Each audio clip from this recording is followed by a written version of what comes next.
Apa kabar pemirsa Pijar Hindu TVRI Jogja? Jumpa lagi dengan saya, Arasati. Om Swastiastu. Om Swastiastu.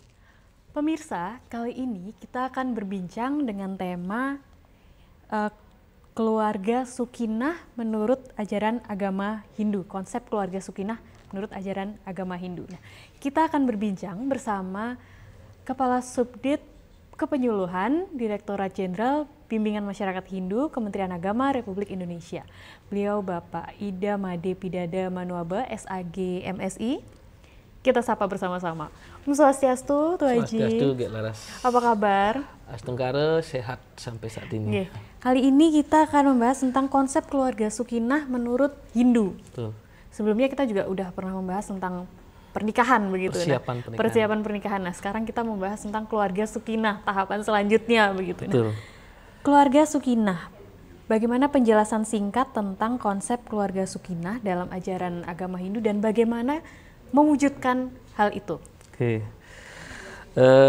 Kemarin kita sudah berbicara tentang persiapan bimbingan perkawinan bagi calon pengantin dan remaja. Nah, saat ini kita akan berbincang tentang setelah melangsungkan Grihasta asrama atau pernikahan. Begitu. Betul.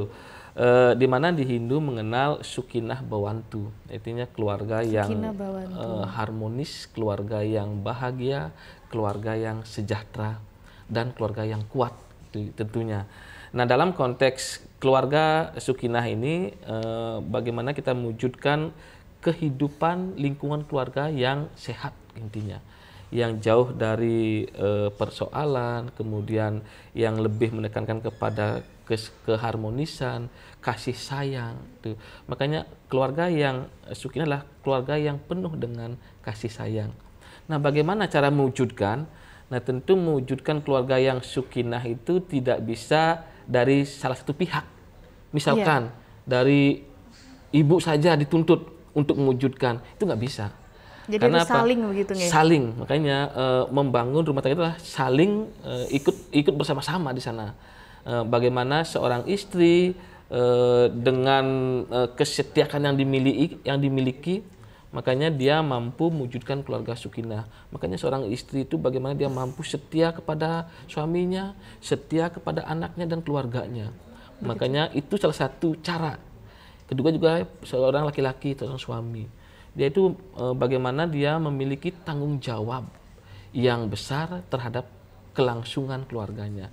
Makanya membangun keluarga Sukinah harus dilakukan secara bersama-sama, baik dari seorang suami ataupun seorang istri, karena kedua ini yang akan membawa arah bahtera rumah tangganya ke keluarga yang kuat tadi itu.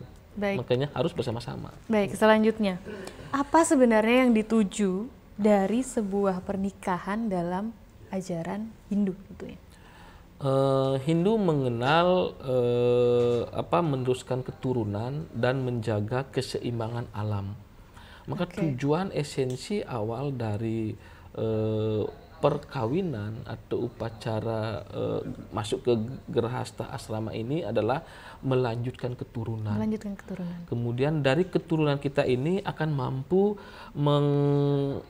menjaga eksistensi alam semesta ini, dunia ini, baik berserta seluruh keseimbangan alamnya. Itu tujuan daripada perkawinan dalam agama Hindu dalam membentuk sebuah keluarga yang Sukinah, di mana keluarga ini adalah sekup yang paling kecil tapi paling menentukan. Pendidikan yang baik, kemudian kehidupan yang baik dalam keluarga akan mampu membawa kehidupan yang baik kepada masyarakat, bangsa dan negara, bahkan dunia ini. Jadi dimulai dari yang terkecil, yaitu dari keluarga, pernikahan atau sebuah keluarga begitu. Jadi di dalam ajaran agama Hindu, menikah itu berarti diwajibkan begitu? Memang secara teks itu tidak ada doktrin wajib itu atau harus itu. Jadi tidak ada lontar yang menyebutkan begitu bahwa seorang Hindu harus menikah begitu. Tidak ada. Tapi dalam mitologi kalau kita baca Adi Parwa ya, bagaimana diceritakan seorang Brahmana yang bernama Jarat Karu. Beliau ini adalah orang Brahmana yang hebat yang menekuni kehidupan spiritual. Bahkan beliau diberikan anugerah mampu berjalan-jalan ke sorga dan ke neraka. Nah, dalam perjalanannya si Brahmana Jaratkaru ini menemukan seorang atau atma yang tersiksa, tergantung di jurang di bambu petung. Dia atma ini kesakitan, menjerit. Dan ternyata atma ini adalah orang tuanya si Jaratkaru ini. Dia mengatakan bahwa anak saya tidak memiliki keturunan sehingga saya tersiksa di tempat ini. Wah, mengerikan sekali ya Pak. Nah, itu mitologi ya dalam teks Adiparwa, di mana kalau kita ambil intisarinya bahwa seseorang tidak akan berubah statusnya sebagai seorang ayah atau sebagai seorang kakek sebelum dia memiliki keturunan. Betul. Dan kalau semua orang terputus keturunannya, siapa yang melanjutkan eksistensi kehidupan ini? Iya, jadi keseimbangannya antara lahir dan mati jadi tidak terjaga seperti itu ya. Makanya memang dalam teks sastranya tidak ada kata mewajibkan harus, tapi dalam mitologinya ada mengisyaratkan untuk mengharuskan itu. Gitu. Bahwa kalau kita tidak punya keturunan, siapa yang merawat kita? Siapa yang merawat keturunan kita? Siapa yang merawat harta yang kita miliki? Jadi semua memang berhubungan begitu, berputar atau memutar seperti roda kehidupan. Makanya dalam teks Hindu itu kata wajib itu memang tidak, tapi menjadi sebuah kodrat, menjadi sebuah retah hukum alam. Wajib meneruskan keturunan dan merawat alam semesta ini. Jadi sudah ada arahnya begitu dari ajaran Hindu sendiri. Nah, di Hindu kan kita juga ada istilah Sukla Brahmachari. Ada beberapa orang yang memang menjalankan hal itu. Itu bagaimana Tuh Haji? Makanya dalam dikatakan bahwa kehidupan ini kan pilihan ya. Iya, betul. Orang yang menekuni spiritual kayak tadi si Jaratkaru itu seorang Brahmana yang menekuni ajaran Sukla Brahmachari. Bahkan dalam ajaran epos Mahabharata, kita lihat si Bhisma. Itu kan beliau bersumpah tidak akan menikah. Kalau dia menikah nanti ada perebutan kekuasaan. Karena juga ibunya punya janji. Nah, itu juga memberikan kebebasan untuk memilih jalan hidupnya. Memilih jalan Sukla Brahmachari, tidak menikah seumur hidup, akan tetapi menghabiskan waktunya untuk mempelajari kitab-kitab suci keagamaan. Bukan tidak memilih, tapi tidak mempelajari pengetahuan. Tidak memilih untuk menikah, tapi memilih untuk mempelajari kehidupan spiritual. Artinya apa?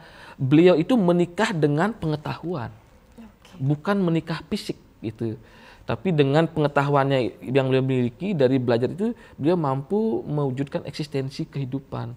Dengan pengetahuannya mampu menerapkan mungkin ada ilmu-ilmu untuk menjaga dunia ini. Sama intinya itu, untuk menjaga keseimbangan alam ini. Pada dasarnya adalah banyak cara untuk menuju jalan Dharma, begitu. Seperti tujuan hidup dari umat Hindu sendiri.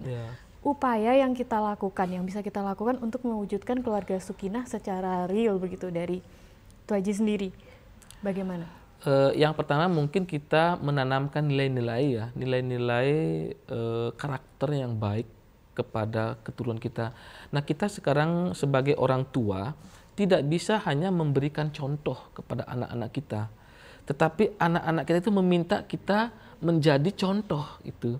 Kita harus harus sama apa yang kita katakan dengan yang kita laksanakan. Contoh, kalau dalam keluarga cuman menyuruh anaknya untuk sembahyang atau trisanyo, orang tuanya tidak pernah, ya tidak bisa.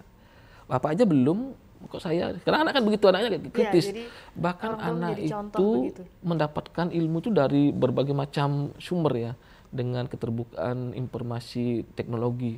Makanya orang tua tidak boleh cuman memberi contoh, tetapi nilai-nilai itu yang kita lakukan akan dicontoh oleh anak kita. Jadi salah satunya adalah pendidikan karakter untuk anak ya, setelah kita menikah, punya anak, Yang pertama adalah pendidikan karakter untuk penerus begitu dalam keluarga Sukinah. Iya, menjadi figur. Menjadi figur untuk penerus. Jadikanlah ayah atau ibu ini menjadi teladan bagi anak. Saya pingin seperti ibu. Saya pingin seperti ayah. Apa itu ayah? Ayah saya tidak pernah membentak ibu saya, selalu memberikan kasih sayang pada ibu saya, selalu memberikan contoh yang baik kepada saya, sehingga ayah itu menjadi pahlawan bagi anak. Nah, kalau itu yang dilakukan berarti usaha untuk membuat atau membentuk rumah keluarga Sukinah itu sudah berhasil. Karena salah satunya karena ayah itu menjadi teladan. Makanya ayah nggak sekali ayah ingkar janji itu akan diingat oleh anak. Ya nanti ayah akan berikan ini. Nggak tahu udah hari hanya nggak diberikan itu diingat. Ayah saya tidak tepat janji. Itu menjadi presiden buruk bagi penilaian anak kepada orang tua. Jadi penting. Tidak mudah ya untuk mendidik karakter anak tuh dari kitanya sendiri juga harus memberikan contoh terlebih dahulu. Mungkin orang tua sekarang akan lebih sulit dengan orang tua yang dulu untuk didik anaknya. Kenapa? Anak sudah duluan tahu teori. Sekarang anak itu kan ya isi itu bukan otaknya tapi hatinya. Isi karakternya.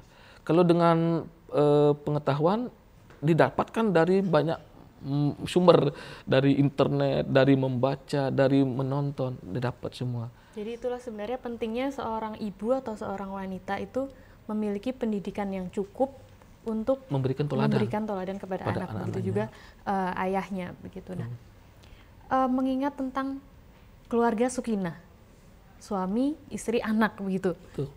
Tugas suami dan istri dalam agama Hindu. Kalau istri itu kan seperti yang kita tahu dalam Hindu itu kan kita tidak jauh dari upacara keagamaan, mempersiapkan segala sesuatu untuk upacara keagamaan. Itu dalam Hindu adalah perempuan. Nah, bagaimana pendapat Tu Aji mengenai hal itu? Sejatinya kalau di Hindu, kedua posisi antara suami dan istri itu memiliki posisi yang sama. Baik, kita tahan dulu sebentar, kita jeda iklan. Siap. Baik pemirsa, kita akan kembali saat lagi setelah jeda pariwara berikut ini.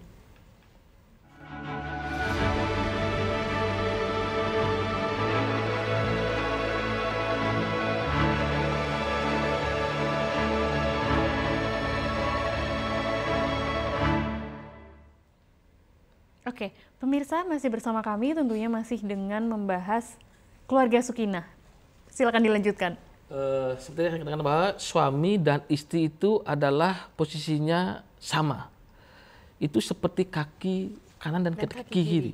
Tidak bisa cuma kaki kanan aja yang berjalan atau kaki kiri aja. Makanya ini saling melengkapi. Kemudian bagaimana tanggung jawab seorang istri? Istri itu adalah memberikan semangat hidup kepada keluarganya. Kalau kita di Hindu mengenal sakti. Makanya laki-laki itu nggak punya saktian.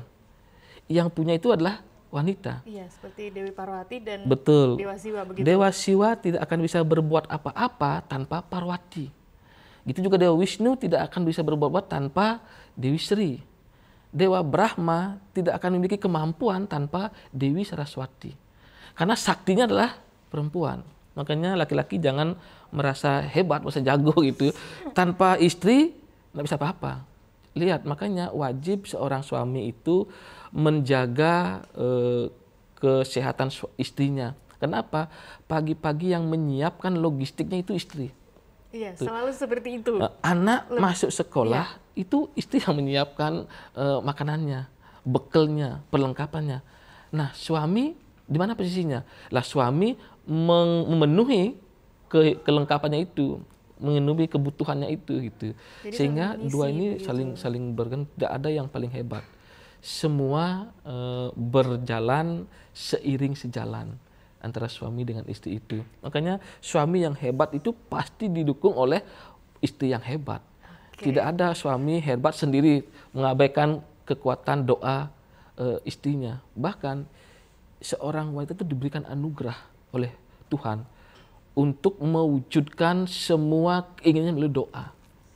Cuman wanita yang paling cepat dikabulkan doanya. Kenapa? Wanita itu dia bekerjanya dengan hati, dengan perasaan gitu.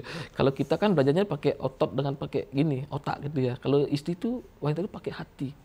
Makanya lebih lembut. Seorang wanita atau istri yang baik itu pasti lembut, penuh kasih sayang, perhatian, detail. Makanya penting memberikan pendidikan kepada seorang wanita atau perempuan, karena beliaulah sebagai remote-nya nanti di keluarga. Hancur tidak baiknya juga sangat besar pengaruhnya dari seorang perempuan atau seorang istri. Istri, betul. Jadi sebetulnya ada istilah bahwa kenapa istri terlihat seperti melayani suami, karena ketenangan sebuah rumah tangga itu ketika seorang istri bisa memberi ketenangan pada suaminya, begitu gitu aja ya. Jadi memberikan pelayanan bukan berarti terus kalau kamu mencari yang bisa melayani, kamu cari saja asisten rumah tangga. Sebenarnya tidak seperti itu, tapi laki-laki itu pada kodratnya sebetulnya memang dilayani begitu aja ya. Sebenarnya begini, cuman wanita yang bisa menenangkan laki-laki. Iya, betul. Jadi, makanya sebagai seorang istri jangan memberikan tekanan kepada suami. Ya, harus memberikan dorongan, memberikan motivasi. Baru suami datang udah dicerca, sudah dihujat, bagaimana nggak kacau rumah tangga itu. Ya. Karena suami itu cuma bisa ditenangkan oleh seorang istri.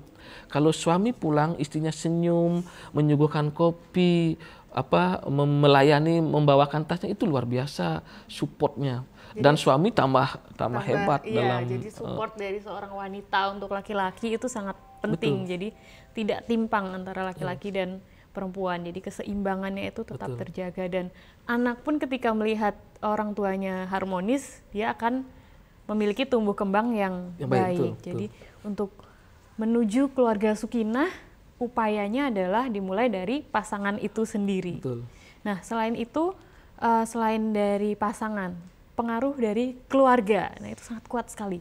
Ya, betul. Makanya penting pasangan ini memiliki pengetahuan yang cukup dalam mengarungi Grahasta Asrama. Terutama pengetahuan agama atau ajing ya? Pengetahuan suci agama, kemudian pengetahuan tentang bagaimana tentang kesehatan, tentang pendidikan kepada anak. Kenapa? Dalam kehidupan keluarga itu kan banyak sejatinya persoalan. Bahkan persoalannya sangat pelik gitu ya. Yang kecil remeh-temeh bisa jadi besar. Ada lihat kasus ya, seorang suami yang tidak dibuatkan kopi oleh istrinya itu ngamuk. Padahal kecil kan. Kalau membuat kopi seberapa sulit sih? Kan kecil. Tapi bagaimana seorang istri dan seorang suami ini memiliki pengetahuan yang cukup. Saya kira mungkin bukan cuman tidak membuat kopinya, mungkin ada persoalan yang belum diselesaikan sebelumnya mungkin ya, sehingga ini jadi pemicu. Nah, ini penting seorang istri memiliki pengetahuan yang cukup bagaimana menenangkan suami, menjaga suami, merawat suami, karena suami itu perlu dirawat.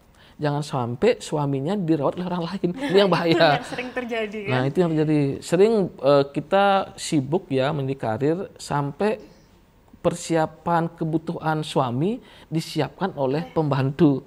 Atau enaknya ada keluar keringat suaminya, itu pembantu yang ngipasin keringatnya, itu kan bahaya itu. Itu bahaya sekali. Nah, jadi, itu bagaimana itu seorang yang tidak diinginkan sebetulnya. Betul, suami harus melayani istri dengan baik, istri melayani suami dengan baik. Begitu juga suami melayani istri dengan baik, dengan memberikan kasih sayang, seperti itu gitu aja. Biasanya kalau istrinya memberikan respek yang positif, suami itu pasti ngikut. Kenapa? Jadi, kesaktiannya ada di istri. Jadi sebetulnya pilotnya ini adalah si istri ini sendiri. Makanya di Hindu bagaimana Dewi itu adalah kekuatan, kesaktian seorang dewa. Dewa tidak akan bisa apa-apa tanpa Dewi. Dan perempuan kalau marah yang bisa menenangkan sebetulnya hanya suaminya. Betul. Orang lain nggak bisa sebetulnya. Makanya sedini mungkin jangan sampai suami membuat istrinya marah. Kenapa? Kalau istrinya marah, itu tambah parah itu kehidupan keluarganya. Anak terbengkalai, kebutuhan tidak akan terpenuhi. Makanya penting bagaimana pemahaman yang baik tentang membangun sebuah keluarga itu. Dan di sini juga peranan seorang istri sangat kuat kalau di Hindu. Makanya di Hindu istri itu dikatakan sakti, kekuatan seorang suami. Karena untuk mempersiapkan yadnya dalam agama Hindu itu kan lekat dengan upacara yadnya. Itu kan lebih banyak perempuan begitu.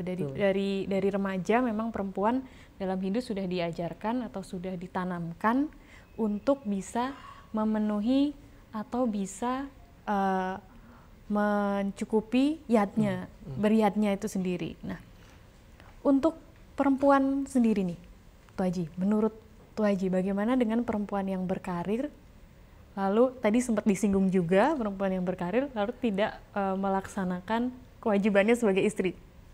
Nah, ini memang dilema ya dalam memperkuat ekonomi keluarga. Memperkuat ekonomi keluarga. Sejatinya posisi perempuan itu memang lebih ya. Selain dia sebagai melayani keluarganya, dia juga harus membantu perekonomian. Tapi kalau saya kutip salah satu sastra kita ya, dalam Manodama Sastra dikatakan bahwa yatra naryastu pujante ramanti tato dewata. Yatra tastu na pujante sarwo tato palekriyah. Di mana wanita dihormati, di sana para dewa merasa senang. Di mana wanita tidak dihormati, tidak akan ada yadnya suci yang berpahala. Dalam slide ini mengatakan apa? Bagaimana seorang wanita itu ya harus diberikan kasih sayang, diberikan penghargaan, penghormatan, sehingga terjadi yadnya yang suci. Karena kalau tidak ada dihormati, perempuan itu tidak akan ada pahala, yadnya suci yang berpahala. Itu dikatakan dalam Manodama Sastra. Ini mengatakan bahwa betapa pentingnya peran perempuan itu dalam kehidupan perekonomian keluarga.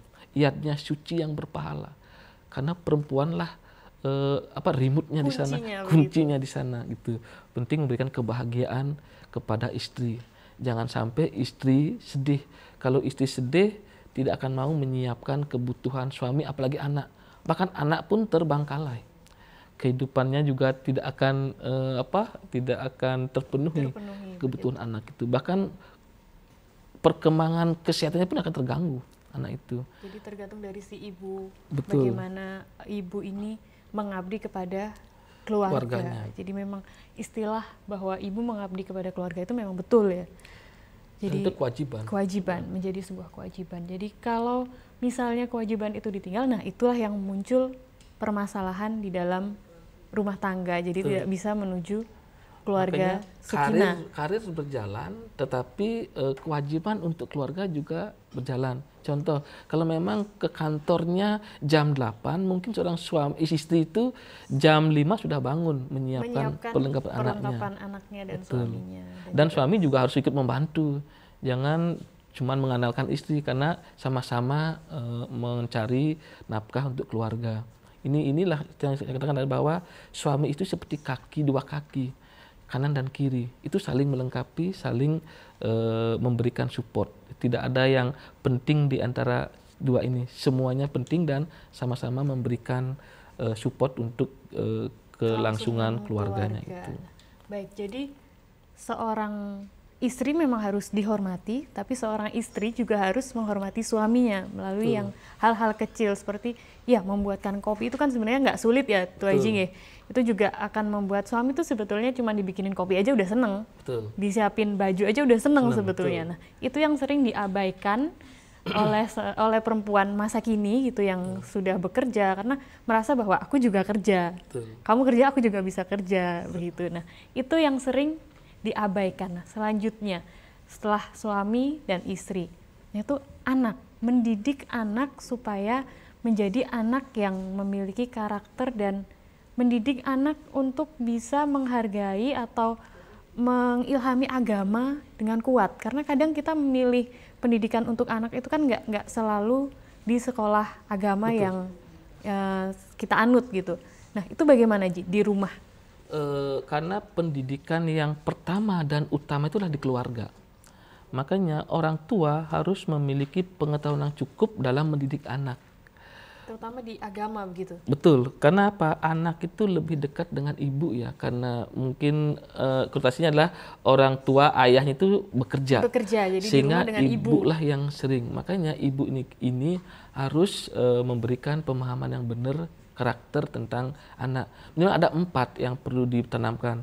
Yang pertama adalah tentang kejujuran. Itu wajib ditekankan dalam kehidupan anak itu. Setelah kejujuran, disiplin itu wajib disiplin, bagaimana mengatur waktunya anak antara bermain dengan belajar, belajar dan istirahat. Ini ibu punya peran. Iya, luar Makanya biasa ibu sekali itu peran kalau anak diwawancarai, satu kata untuk ibu apa? Cerewet, marah gitu dia. Iya. Kenapa? Ibu itu betul detail dia. Baik, Sekarang selanjutnya, waktunya belajar iya. dia, waktunya tidur itu ibu yang atur. jadi disiplin, kejujuran, Kejujuran, dan kemudian kemandirian. kemandirian. Makanya jangan dikit disuapi. Oke. Habis makan, ibu pasti bilang langsung cuci piringnya. Baik, Kalau udah gede luar kan. biasa sekali. Jadi Itu ada dia ibu punya. kejujuran, ada Disiplin dan kemandirian. Nah, itu tadi yang bisa kita ambil dari bagaimana mewujudkan keluarga yang sukinah. Terima kasih sekali Tuh Haji ilmunya. Sama-sama. Untuk pemirsa TVRI dimanapun berada, kita sudah di penghujung waktu. Kami pamit undur diri. Saya Rarasati beserta kerabat kerja yang bertugas mohon pamit undur diri. Kita jumpa lagi di kesempatan selanjutnya. Om Santi Santi Santi Om.